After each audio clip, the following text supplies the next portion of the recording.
Application of least square method. Least square method क्या होता है? Mathematically line of best fit find करने के तरीके को लीस्ट स्क्वायर मेथड कहते हैं। तो आज हम इसकी एप्लीकेशन देखते हैं।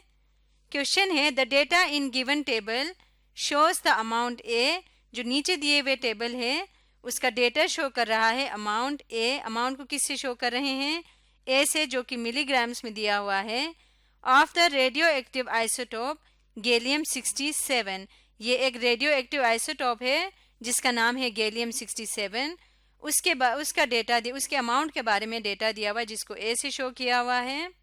Used in the diagnosis of malignant tumour. ये आइसोटोप किधर यूज होता है? मेलिग्नेंट ट्यूमर को डायग्नोस करने में यूज होता है at time t in hours. और जो डेटा अमाउंट लिया है विद रिस्पेक्ट टू टाइम, तो वो टाइम को किससे शो किया हुआ है? यहाँ पे टी से शो किया हुआ है जो कि आवर्स में है, यानी कि 0 का मतलब 0 आवर्स, 5 का मतलब 5 आवर्स। तो ए पार्ट में कहा हुआ है, since the data describe radio active decay. क्योंकि जो डेटा है वो किसको बता रहा है? रेडियो एक्टिव डिके को बता रहा है। We would expect the relation between a and t to be exponential. Radioactive decay जो होता है वो हमेशा एक्सपोनेंशियल रिलेशन होता है, इसलिए ए और टी में भी जो रिलेशन है वो क्या है? एक्सपोनेंशियल है। और वो यहाँ पे दिया हुआ है A is equal to A e power B T for some constant A and B, जबकि स्मॉल ए और स्मॉल बी क्या है? कोई भी कांस्टेंट्स हैं। Show that if A is equal to this the relationship between log A and T is linear. हमने क्या show करना है? इस इंफॉर्मेशन को यूज करते हुए हमने शो करना है कि लॉग ए और टी में जो रिलेशन है वो एक लीनियर इक्वेशन है। बी पार्ट में कहा हुआ है, compute log A for each data point and find the line that best fit the data T और लॉग ए। तो हमने क्या करना है, यहाँ पे जितना भी डेटा सेट दिया हुआ है ए की हर वैल्यू के लिए हमने लॉग ए फाइंड करना है, और फिर उसके बाद हमने टी और लॉग ए में रिलेशन लेते हुए लाइन ऑफ बेस्ट फिट भी फाइंड करना है। सी पार्ट में कहा हुआ है, determine the best value of a and b. फिर हमने ए और बी की वैल्यू भी फाइंड करनी है। तो सबसे पहले हम पार्ट ए को सॉल्व करते हैं। तो ए पार्ट में कहा हुआ है कि हमने ये शो करना है कि ये जो रिलेशन है वो क्या है? लीनियर है। लॉग ए में और टी में जो रिलेशन है वो लीनियर है, और यूज इस इंफॉर्मेशन को करना है। यहाँ पे हम लिखते हैं ए पार्ट, इसको सॉल्व करना है, और इंफॉर्मेशन हमें गिवन है A is equal to A e power B T. ये एक एक्सपोनेंशियल रिलेशन है। अब हमने प्रूफ ये करना है कि लॉग ए और टी में रिलेशन जो है वो क्या है? लीनियर है। तो इसके लिए हम क्या करेंगे? टेकिंग लॉग, हम दोनों तरफ लॉग ले लेते हैं क्योंकि हम लॉग वाले डेटा को फाइंड करने में इंटरेस्टेड हैं। तो log A is equal to log A e power B T. अब left hand side as it is रहेगा, राइट साइड पे लॉग अप्लाई करें। लॉग की प्रॉपर्टी, जब भी कोई दो नंबर्स आपस में मल्टीप्लाई हो रहे हैं उनका कंबाइन लॉग हो तो लॉग क्या हो जाता है? यहाँ पे मैं प्रॉपर्टी लिख देती हूँ, log into a b is equal to log A plus log b. दोनों पे लॉग अलग हो जाता है और बीच में प्लस आ जाता है, तो ये बन जाएगा लॉग ए प्लस लॉग ई पावर बी टी। नेक्स्ट हमने क्या करना है? लॉग ए, क्योंकि ए एक कांस्टेंट नंबर है तो लॉग ए भी एक कांस्टेंट नंबर ही होगा, प्लस लॉग ई पावर बी टी। यहाँ पे दूसरी प्रॉपर्टी यूज होगी कि अगर आपके पास हो log a power b for example इस तरह का, तो फिर हम क्या कर सकते हैं? पावर को आगे ले आते हैं और इसको लिखते हैं बी लॉग ए। ये इसकी दूसरी प्रॉपर्टी है, यहाँ पे अप्लाई करेंगे, बी इंटू टी लॉग ई बन जाएगा। अब नेक्स्ट हम जानते हैं कि लॉग ई किसकी इक्वल होता है?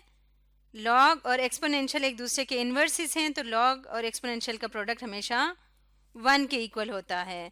तो यहाँ पे ये बन जाएगा लॉग ए plus B T into 1, B T ही रह जाएगा। अब जहाँ जैसे हम देख रहे हैं कि ए क्या है? डिपेंडेंट वेरिएबल है, जबकि टी इंडिपेंडेंट वेरिएबल है। इसको अगर हम लीनियर फॉर्म के स्टैंडर्ड फॉर्म में लिखना चाहें तो log A is equal to B T plus log A, जो कि क्लियरली एक लीनियर रिलेशन है, क्योंकि यहाँ पे जो इंडिपेंडेंट वेरिएबल टी है और डिपेंडेंट वेरिएबल ए उन दोनों की हाईएस्ट पावर क्या है, 1 है। तो इस तरह से पार्ट ए में हमने प्रूफ कर दिया कि ये रिलेशन क्या है, लीनियर रिलेशन है। पार्ट बी में क्या पूछा हुआ है, compute log A for each data point and find the line that best fit the data. इसके लिए हम क्या करेंगे, बी पार्ट को और इस टेबल को कॉपी कर लेते हैं। यहाँ पे हमने इसको कॉपी कर लिया। अब इन्होंने क्या कहा हुआ, लॉग ए फाइंड करना है ए के लिए, तो यहाँ पे एक और कॉलम बनाना पड़ेगा लॉग ए का। तो ए की हर वैल्यू के लिए उसका लॉग लेके यहाँ पे लिख लेते हैं। तो 50.0 का जब आप लॉग लेंगे तो ये आ जाएगा 3.91। इसी तरह से 46.4 का जब लेंगे तो ये आ जाएगा 3.83। 43.1 का आ जाएगा 3.76।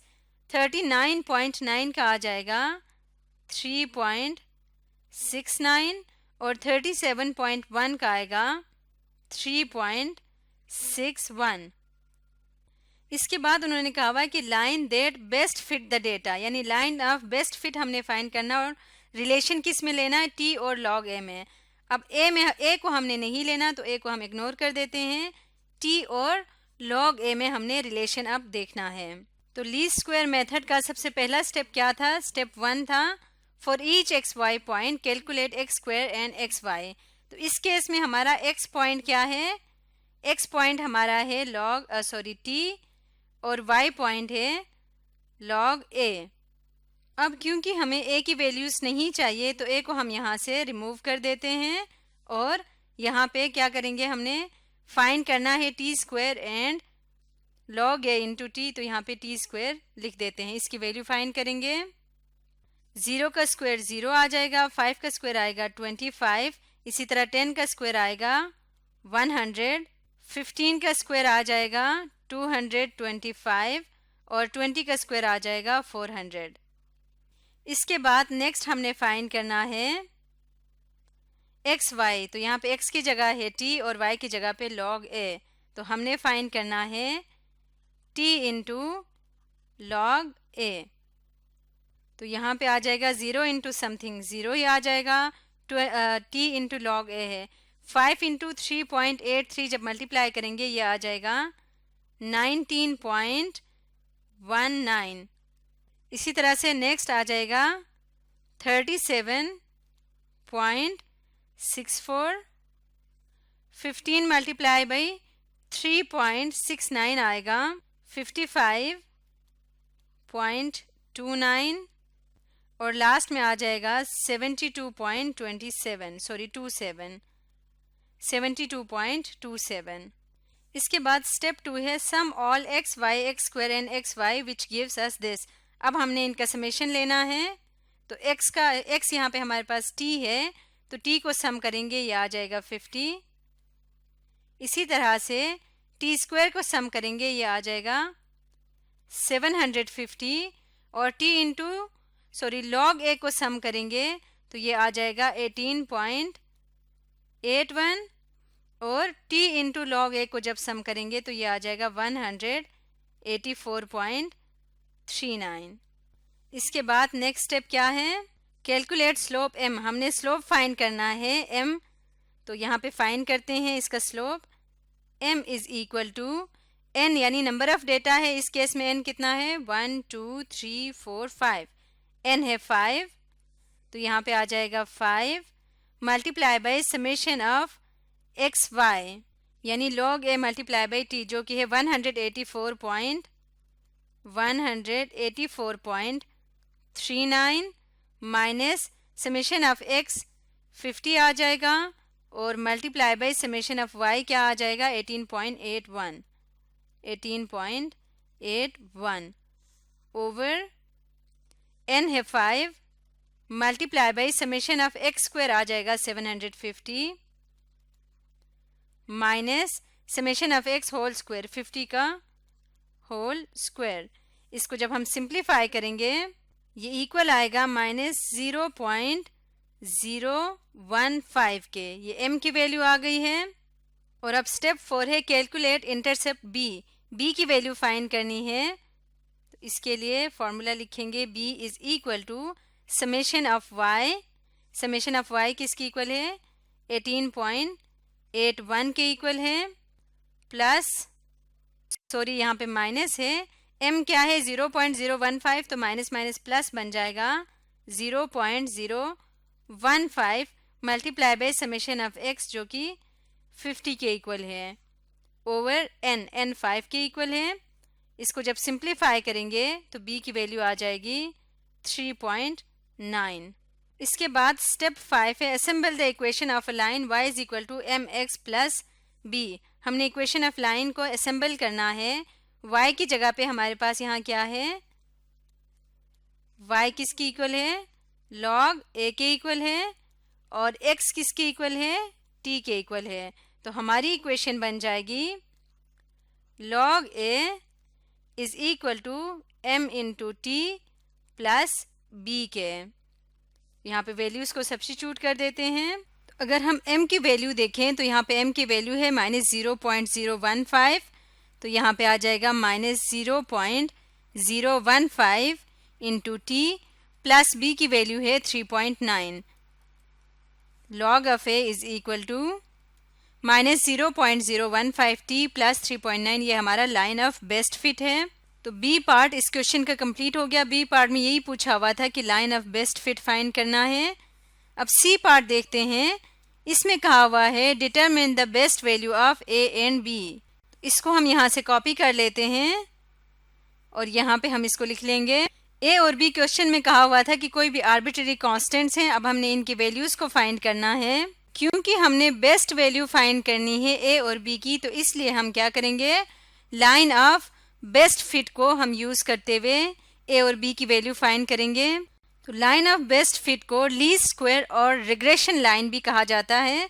तो हम इस लाइन को इस्तेमाल करेंगे ए और बी की बेस्ट वैल्यू फाइंड करने के लिए। log of a is equal to -0.015 into t plus 3.9। अब हमने ए और बी की वैल्यूज़ को फाइंड करना है।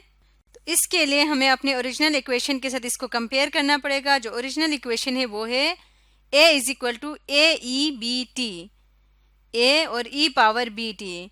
तो यहाँ पे लिख लेते हैं जो ओरिजिनल इक्वेशन है a is equal to A e power B T.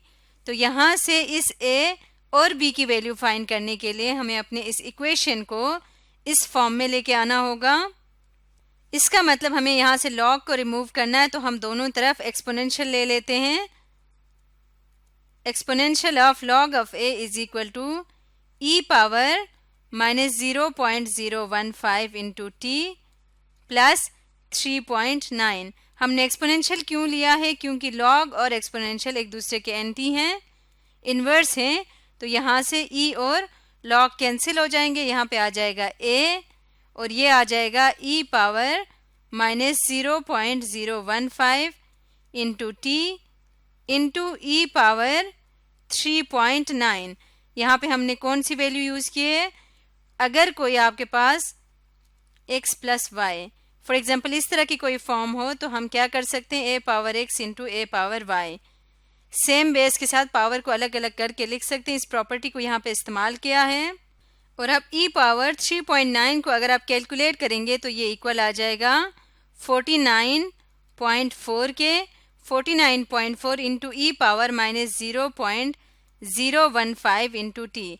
इसको अगर हम कंपेयर करें अपने ओरिजिनल इक्वेशन से तो ये दोनों अब हम कंपेयर कर सकते हैं। तो यहाँ से हमें जो स्मॉल a है उसकी वैल्यू किसकी इक्वल है, स्मॉल a इक्वल आ जाएगा 49.4 के, और b किसकी इक्वल आएगा, जो t का कॉफिशेंट है जो कि है -0.015। तो इस तरह से हम a और b की वैल्यू भी बेस्ट वैल्यू ऑफ a और b फाइंड कर लिया। तो यूं हम लीस्ट स्क्वायर मेथड को इस्तेमाल करते हुए पहले हमने लीस्ट स्क्वायर और रिग्रेशन लाइन फाइंड की और फिर उसके बाद अननोन a और b की भी वैल्यूज़ फाइंड किए हैं। और लीस्ट स्क्वायर मेथड क्या है, लीस्ट स्क्वायर मेथड हम यूज़ करते हैं लाइन ऑफ बेस्ट फिट को फाइंड करने के लिए। आज की वीडियो में हमने लीस्ट स्क्वायर मेथड से रिलेटेड एक एप्लीकेशन सॉल्व किया।